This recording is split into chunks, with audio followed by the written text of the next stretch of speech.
Hola, buenas noches, bienvenidos de nuevo a mi canal. Bueno, pues después de varios vídeos aleatorios por ahí, interesantes, volvemos otra vez a las crónicas negras de los siglos XX y XXI y como no podía ser de otra manera, pues hay que traer a conocer, digamos, el caso de esta mujer, en fin, que, bueno, digamos que fue una parricida, sin ninguna duda, y estaríamos hablando concretamente de María Jesús Jiménez, alias La Peñona.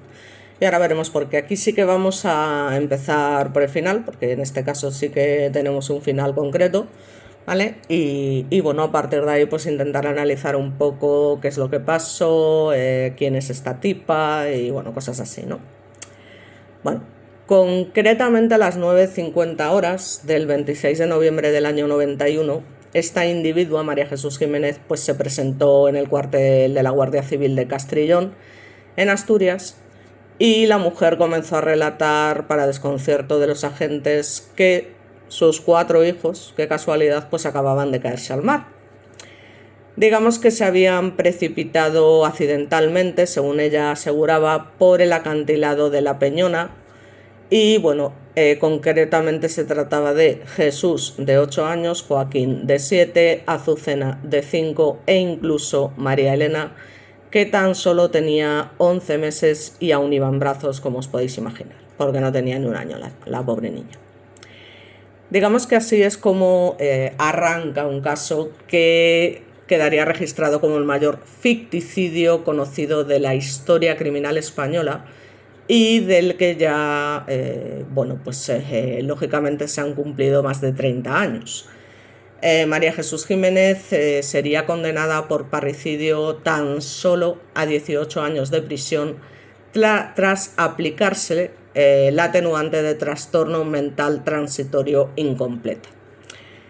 Los trastornos mentales, bueno, y según especifica el Código Penal, pues pueden ser de diversos tipos. Digamos que los transitorios es cuando te da de manera momentánea, te da una paranoia X y cometes un acto atroz, pero luego vuelves a la normalidad, ¿no? Y luego está la enajenación mental como tal, que no es transitoria, que es una enajenación, un trastorno mental permanente, ¿no? Entonces, en este caso, pues se dijo o se le aplicó esta atenuante. En fin, bueno, vamos a seguir. Digamos que la sentencia la calificaba de borderline, ¿no? Su coeficiente intelectual, sin ninguna duda, era aún inferior al tramo de entre 70 y 85, que define este trastorno límite de la personalidad, ¿no? Esto que decimos de borderline. Estaba, digamos, al borde casi del retraso, ¿no? Por decirlo de alguna manera, del retraso mental. Entonces, digamos que estamos hablando de una mujer que tenía 63, ¿no? De coeficiente intelectual. O sea, que ya os digo, es que era inferior de lo que es el tramo ya de por sí bajo. Entonces, bueno, puede ser, o quizás por este motivo, cuando fue excarcelada en el año 2001 y después de pasar una década en prisión, pues fue lógicamente incapacitada, que menos, tendría que haber ido a un psiquiátrico de por vida. Nada ha trascendido de su destino tras la liberación, aunque se especuló con que se habían hecho cargo de ella unas monjas que la tenían oculta, bueno, pues por miedo a la venganza del marido, de su propia familia, incluso de cualquier persona que se la encontrase por la calle. Según se ha podido saber,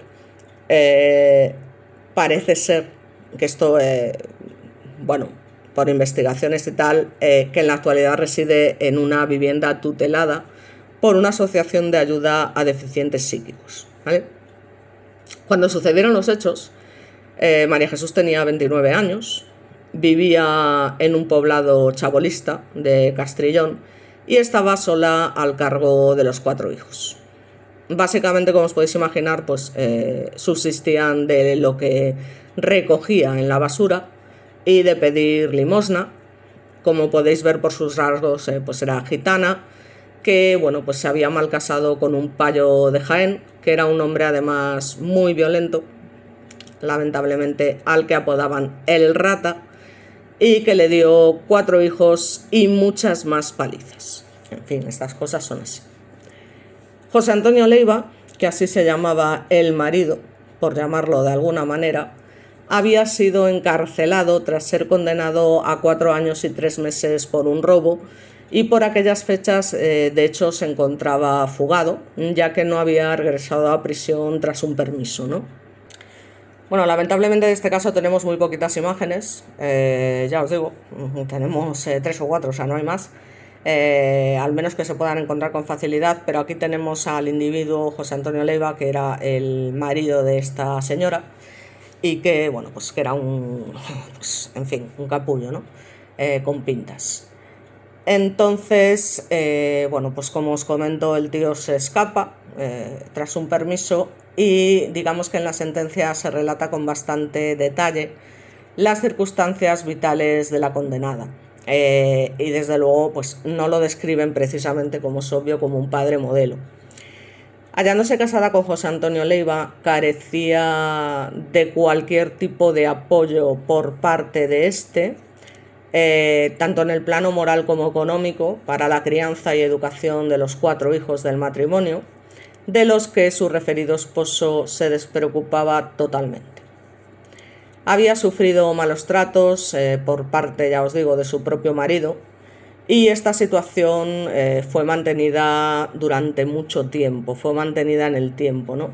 Y además a ello pues se añadía, como os comentaba, un limitado cociente intelectual, así como pues la permanente angustia que tenía esta mujer en la búsqueda de recursos para hacer frente a las necesidades de sus hijos y a las suyas propias, y que, como os comento, pues de alguna manera la habían arrastrado a una tendencia a la introversión y aislamiento, con una total pérdida de afectividad a las personas de su entorno, salvo, parece ser, supuestamente a sus hijos, por quienes mostraba especial desvelo. Digamos que a sus hijos, digamos, a la adquisición de un tono vital permanentemente depresivo que tenía esta mujer, que es lo que se lee en la sentencia de la Audiencia Provincial de Oviedo. Entonces ella y sus hijos eran además objetos de las mofas de su propia familia, que la repudiaba por la boda con el payo.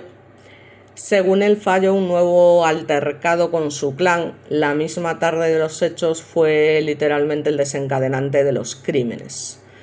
Parece ser que se produjo una nueva disputa con sus familiares, dimanante una vez más de las burlas y malos tratos, desencadenándose entonces en la procesada una fuerte tensión emocional, que, operando sobre su referido tono vital depresivo, pues hizo discurrir en su mente ya de por sí, en fin, la idea de acabar de una vez por todas con aquella situación, y que lamentablemente, joder, al final a todos les da por lo mismo, joder, o sea, anda que no habría maneras, tío, o sea, cárgate a tu marido, cárgate a tu familia, qué sé, pero macho, no mates a tus hijos, o sea, es que, joder, son cosas que ya os digo, al final siempre estas cosas terminan con las personas más inocentes, que es lo que me da rabia. Es igual que esa familia o sea, las familias que tal, que matan a su familia y no se suicidan, coño, suicídate primero, ¿sabes? A ver, que claro que ahí está el caso, pero coño, haznos un favor y suicídate tú primero y deja a tu familia con vida, ¿sabes? O sea, en fin, bueno. Digamos que, bueno, pues ya llega a una situación desbordante que ya no podía manejar, y entonces, presa de este estado anímico tan brutal y tan caótico, ¿no?, que disminuía en gran medida su conciencia y lo que es la voluntad de sus actos, pues tomó a sus hijos, llevando a la pequeña María Elena en brazos, porque no podría transportarla de ninguna otra manera. Se dirigió con ellos andando hasta la localidad de Salinas, que bueno, lo vemos aquí de fondo, pero ahora os pondré una foto de la zona exacta y ya en color, porque eso está ahí, sigue estando ahí. Entonces, bueno, según el relato de hechos probados, continúa explicando cómo la madre los llevó hasta uno de los 2 trampolines de cemento que había en el acantilado, y, dejándose llevar por su desesperado impulso, empujó al mar a Jesús, Joaquín y Azucena, que se hallaban junto a ella, arrojando finalmente también a las aguas a María Elena, a la que sostenía en brazos, causando con dicha acción la muerte de todos. A continuación, y sintiéndose acaso incapaz de poner fin a su vida por el mismo procedimiento, básicamente, lo que sin ninguna duda rondó por su cabeza en aquellos momentos de angustia, ¿no? Pues finalmente abandonó el lugar, retornando su camino hacia Salinas, por donde estuvo transitando apresuradamente, dando gritos alusivos de que sus hijos se habían caído al mar. El cadáver de la pequeña Azucena de 5 años fue encontrado por los equipos de rescate 2 días después. El de Joaquín, de 7, fue devuelto por el mar el 21 de diciembre, cuando ya se habían suspendido, de hecho, las labores de búsqueda, y los cuerpos del hermano mayor y de la pequeña pues nunca se recuperaron. La lástima es que estas cosas, macho, en fin, a saber dónde acabaron, ¿no? Y eso que era el mayor, que al fin y al cabo, pues, no sé, era el cuerpo más grande y tal, pues aún así no se lo encontró, a saber dónde acabaría. En fin, bueno. El mismo día que enterraban a la niña, a Azucena, el 29 de noviembre del año 91, la madre era detenida y recluida en el ala psiquiátrica del Hospital de Avilés. La lógica decía que era imposible, lógicamente, que los niños, los 4 niños cayeran uno a uno accidentalmente, como ella sostenía, ¿no? Entonces, bueno, pues unos días después María Jesús cambió su versión de lo sucedido y pasó a acusar al marido maltratador, que hubiese sido, bueno, pues una buena excusa para que este sinvergüenza también pagase, pero bueno, al final explicó que se dirigía con sus hijos a la localidad de Salinas para comprar leche cuando se cruzó con su marido, del que llevaba separada más de un año. El rata quería que los 5 regresaran con él, pero ella se negó y huyó con los niños hacia el acantilado. Él siguió a María Jesús, discutieron, le lanzó algunas piedras que no llegaron a encalzarle y los niños, sostuvo María Jesús, se asustaron, echaron a correr y cayeron al precipicio. Con este argumento como defensa acudió al juicio. El tribunal, basándose en la declaración de testigos y en la cronología, concluyó que el marido de la procesada y padre de los niños pues no pudo estar en ese momento en el lugar de los hechos. Por lo tanto, no cabía ninguna duda de que fue la madre quien los llevó a aquel lugar, y es inverosímil, ya os digo, que una vez allí los niños, empujándose unos a otros, cayeran al mar los 3 y que la pequeñita o encima, que llevaba en brazos, se resbalase y terminase también arrojada al mar. O sea, obviamente esto solo lo puede contar una persona que no le da para más. Entonces, bueno, las explicaciones de la procesada, humanamente comprensibles, son desde el punto de vista de la lógica y de la experiencia totalmente inaceptables. O sea, eso es obvio. Esta conclusión es del Supremo, que también se pronunció sobre el caso en noviembre del año 93, confirmando la condena de la Audiencia Provincial de Oviedo, diciendo básicamente que la procesada decidió acabar con la vida de sus hijos y así lo hizo. Concluyó el tribunal básicamente. Una vez condenada, María Jesús Jiménez, falta contar qué sucedió con el individuo este sinvergüenza, José Antonio Leiva. Parece ser que el padre de los niños volvió a aparecer en los titulares en agosto de 2014. Los medios daban cuenta entonces de su muerte a los 69 años, tras una discusión con un tal Ramón A.T., con el que convivía en una chabola del Ventorrillo, también perteneciente al concejo de Castrillón, y digamos que en un intercambio de golpes, pues el tal Ramón le atravesó el corazón con un bastón roto. Lástima me da, fíjate, qué penita.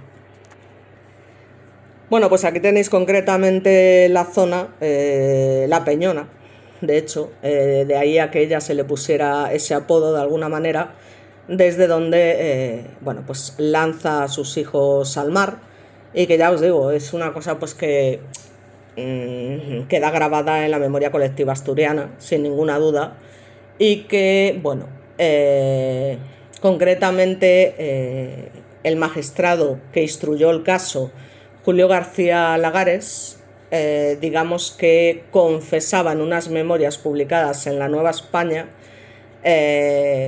que que todavía tenía dudas de que aquella mujer estuviese en sus cabales el día 26 de noviembre del 91, cuando efectivamente arrojó al mar uno tras otro a sus 4 hijos, ¿no? Digamos que los 4 chicos fueron víctimas de una madre que, bueno, ya os digo, 10 años después fue escarcelada en contra de su voluntad, incapacitada, debido a su evidente, ya os digo, retraso mental, porque es que un cociente intelectual de 63, en fin. Pero bueno, es lo que hay. Esta gente, pues, lamentablemente, además, se juntan pues con ciertos personajes y en lugar de recibir la ayuda que necesitan, pues, claro, se ven en situaciones que les superan porque no tienen herramientas, no tienen las herramientas que tenemos las personas normales para manejar ciertas situaciones, porque su cabeza no da para más, y entonces, pues, claro, pues lo que se le ocurrió pues fue esta barbaridad, y es lamentable, pero es así. Entonces, hay que tener en cuenta, y esto independientemente de que, a ver, a mí estas cosas me pudren y me parecen una salvajada, y claro, piensas, joder, pues es que la tía ya se podía haber tirado ella. O sea, a ver, eso es así, ¿no? Porque, joder, estamos hablando de 4 niños que son inocentes, que no tienen la culpa. Lo que digo siempre, que al final pagan justos por pecadores, y que son cosas que son intolerables, inaceptables, de todas las maneras. Pero claro, hay una cosa que no se puede dejar de tener en cuenta. O sea, estamos hablando, lógicamente, y que no es una excusa ni muchísimo menos, pero estamos hablando de que fueron víctimas de unas condiciones de vida terribles, o sea, terroríficas, en las que no faltaban los malos tratos, la miseria más absoluta, que fue al final una circunstancia que el tribunal que la juzgó, bueno, pues tuvo muy en cuenta, ¿no? Y no dejó de hacerlo notar. Entonces, claro, aquí surge la pregunta, o sea, ¿debió ser condenada a los 24 años de prisión que le impuso el tribunal, o su lugar realmente era otro? ¿Una institución psiquiátrica o un centro para discapacitados psíquicos? Para mí está claro. O sea, para mí está claro que esta señora se tenía que ir a una institución psiquiátrica de por vida, porque no puede ser. O sea, es que no estaba bien de la cabeza, y en este caso sí que es verdad que no estaba bien de la cabeza. O sea, no como en otros casos que ya veremos más adelante, que lamentablemente sí que estaba muy bien de la cabeza, y se han hecho auténticas barbaridades que ya os digo, iré trayendo, pero vamos, que en fin, me pudren bastante. Claro, digamos que, claro, ahora vive protegida ante el riesgo de que sufra alguna agresión, ya os digo, bueno, pues por parte de su propia familia de etnia gitana, aunque muchos ya habrán fallecido, porque ya os digo, en estos casos ya sabéis cómo funciona, ¿no? Quien comete un crimen en ese tipo de etnia solo lo paga con la muerte, ¿no? Entonces, de alguna manera, lejos de la chabola y de la cárcel, esta mujer pues parece ser que ha encontrado, según aseguran quienes la traten ahora, sean quienes sean, un hueco en la vida. Digamos que ya os digo que es que tan solo tenía 29 años. Y todos estos problemas y demás, pero bueno, como pasan este tipo de cosas, pues bueno. En fin, no obstante, como el día que suceden los hechos, pues digamos que hacía una noche terrible. Era una noche de estas de perros, con un mal tiempo que vamos, que además prosiguió durante largas jornadas en la búsqueda de los cadáveres, perdón, y el mar, claro, los fue devolviendo poco a poco, porque digamos no quería desprenderse de aquellos ángeles. Años después, no obstante, parece ser que María Jesús envió una carta desde la cárcel cambiando su versión. Ya os digo que es en la que dice que es su marido, que no sé qué y tal, porque literalmente solo quería, bueno, pues devolverle un poco del mucho mal que había recibido de aquel hombre jienense, al que se le conocía, ya os digo, como por el rata, o sea que tenía que ser un personaje de 3 pares de narices. Eh, entonces, bueno, de hecho llegaron a divorciarse, esto sí que era cierto, ¿no? Que llevaban tiempo sin verse, pero él luego reaparece en los medios, ya os digo, reluciente y vestido de la cosa, ¿no? Encima, ¿no? Es que, en fin. Entonces, bueno, pues sea como fuere, ninguna de estas versiones se sostuvo nunca. La tesis del suicidio diferido se abrió paso pronto, sobre todo cuando la propia mujer aseguró que había intentado quitarse la vida arrojándose a las vías del tren. Entonces el juez siempre pensó o tuvo la opinión de que esta mujer sin duda no estaba bien, porque de hecho le tomó declaración durante 4 o 5 horas y ella se empecinó en asegurar que no recordaba nada. Entonces, en un principio, pues él manifiesta que la creyó, pero claro, los informes psiquiátricos decían que no, que estaba fingiendo, que ya estaba cuerda en ese momento. Claro, tener en cuenta que un trastorno mental transitorio es transitorio. O sea, sucede en un momento concreto, pero no se mantiene en el tiempo. Otra cosa es el atraso mental, que eso sí que no tiene cura, que era lo que le pasaba a esta mujer. ¿Vale? O sea, que el trastorno mental fue momentáneo, que fue cuando asesinó a los niños, pero luego el atraso mental, pues eso no tiene remedio, ¿no? Entonces, digamos que también el fiscal, bueno, pues de aquella época que había llegado recientemente a Asturias, pues fue al primero que le pareció que algo, ya os digo, no, no cuadraba, ¿no? En la declaración. Entonces, bueno, la instrucción siguió adelante y fue cuando el tribunal un año después emitió su sentencia, pero el fiscal Valero pues se quejó amargamente de la dureza de la condena. Fijaos que estamos hablando del fiscal, ¿vale? O sea que era el fiscal, no el abogado. No obstante, tanto el juez como el fiscal tuvieron que luchar, digamos, contra la rumorología que suele surgir en estos casos, que culpaba también, ya os digo, al padre de los niños del crimen y que atribuía la muerte de los menores a incluso, es que ya os digo, es que somos increíbles, tío. En este país a mí es que me da pena y me da lástima y a la vez me asquean estas cosas, porque es que lamentablemente somos así y somos así. Y punto. O sea, es que esto no me lo va a quitar de la cabeza a nadie, porque somos así. O sea, es que se llegó a decir y se llegó a atribuir la muerte de los menores a una oscura trama de tráfico de órganos. Por eso os digo que, vamos a ver, es que la peña, o sea, de verdad, o sea, es que se le va la olla a la gente. La gente le encanta la parafernalia, las historias para no dormir, o sea, cosas que son tan simples a veces que es en plan, vamos a ver, quítese usted la venda de los ojos y mire la realidad por una vez en su vida, joder.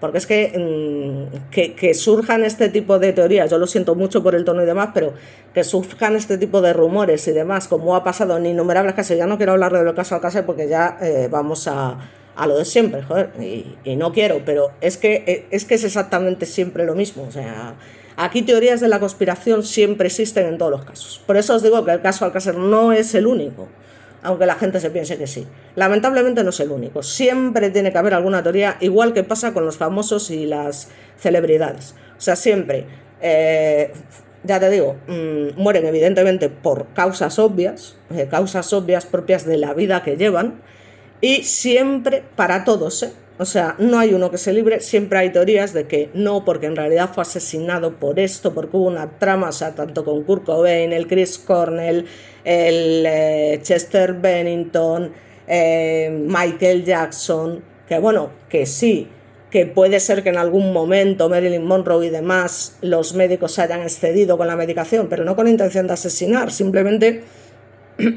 son gente que está muy medicada, aparte de otras cosas, y por el motivo que sea, pues en un momento determinado se exceden con la dosis y se mueren, vale.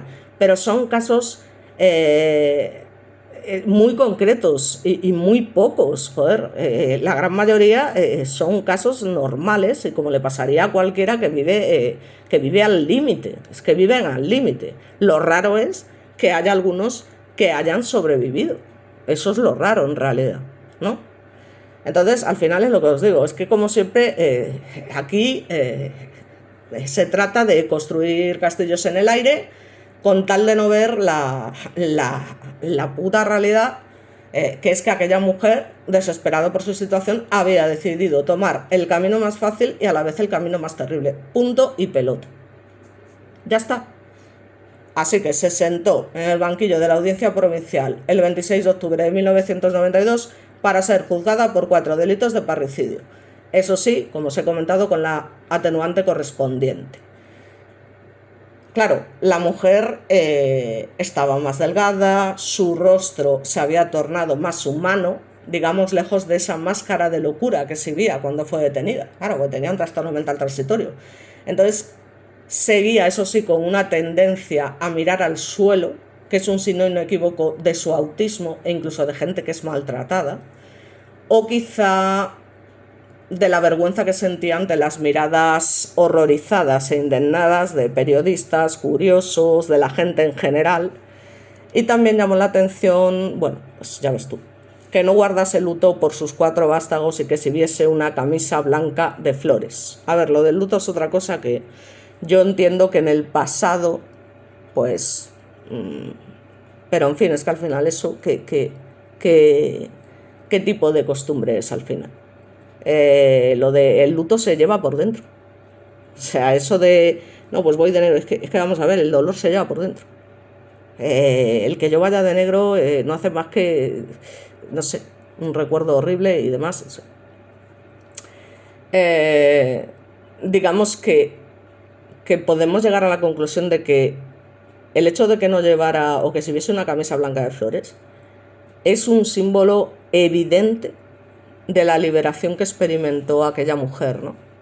Porque ya os digo, es que no tenía que darles de comer, tenía que mendigar en la basura, tenía que tal, entonces, pues lamentablemente. Bueno, no obstante, Guillermo Fernández, que fue el abogado que la defendió en el juicio, no tiene dudas, o sea, no la tiene el fiscal de juez, pues imagínate el abogado, ¿no?, de que María Jesús era, como se dice vulgarmente, pues eso, una mujer con un ligero retraso mental, que no hablaba mucho, que nunca te aclarabas de lo que decía, que era casi seguro que ella había matado a los críos, pero que la pena que mostró pues le pareció excesiva y que le había ofendido mucho todo aquello porque se trataba de una persona enferma que evidentemente no debería haber entrado en la cárcel, y bueno, pues que afortunadamente, según el mismo abogado indica, pues no cumplió mucho, ya os digo.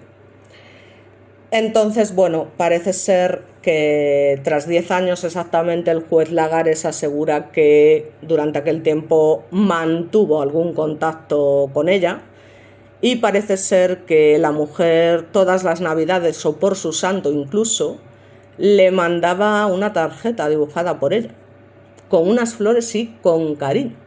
Fijaros qué curioso, ¿no?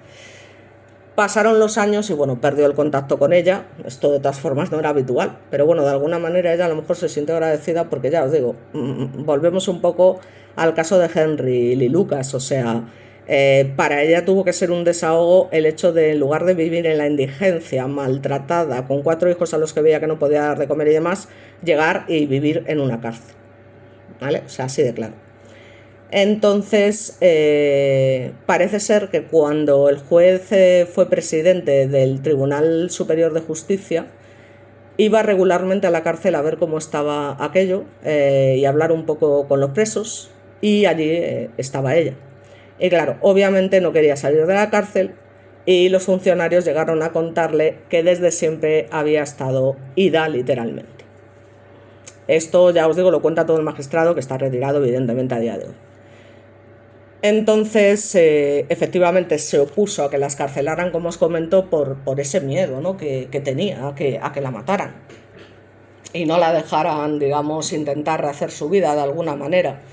Entonces, claro, pues finalmente son estas monjas y una organización no gubernamental las que la acogen, ya os digo, a la salida de la cárcel y entra a lo que se llama en un programa de reinserción para reclusos que, bueno, la ayudó dentro de lo que era posible. Y bueno, ya os digo que ese es el mismo año de su excarcelación cuando se inicia el proceso para evidentemente incapacitarla en un juzgado de Oviedo por motivos obvios. O sea, tanto por su cociente intelectual como por lo que había pasado, evidentemente.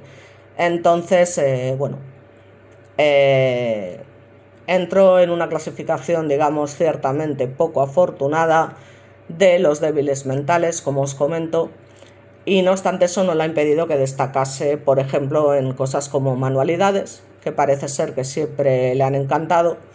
Tras pasar un año en un centro especial pasó a un piso tutelado, como os comento, y desde entonces pues este tipo de refugios han sido su hogar de alguna manera. No se puede olvidar que fue una mujer en su momento amenazada, ya os digo, por su marido y demás. Según aseguró además una de las personas que la tratan actualmente, y esa circunstancia pues hace que sea cambiada de piso cada cierto tiempo para, entre comillas, no tentar al demonio. Según se manifiesta a las personas que la rodean a día de hoy, ella está muy integrada e incluso se relaciona socialmente, según la misma fuente. Y bueno, parece que la verdad de aquella noche terrible en La Peñona sigue en la cabeza de la mujer que hoy tiene que vivir oculta, de alguna manera, pues por esa barbaridad que cometió. O sea, eso es así. Entonces, bueno, pues la verdad que a ver, tampoco os puedo decir mucho más. Ya os digo que en el caso del asesino del marido, el tal Ramón, el hombre reconoció los hechos y de hecho, bueno, pues fue condenado a 4 años de prisión por homicidio con la eximente de legítima defensa incompleto, porque claro, se supone que al estar en una pelea y demás, pues por el motivo que fuese, se sintió intimidado en un momento determinado, pero bueno, estas cosas son muy relativas. Y bueno, pues fue condenado a 4 años, de todas maneras, pues mira, un capullo menos. ¿Qué queréis que os diga?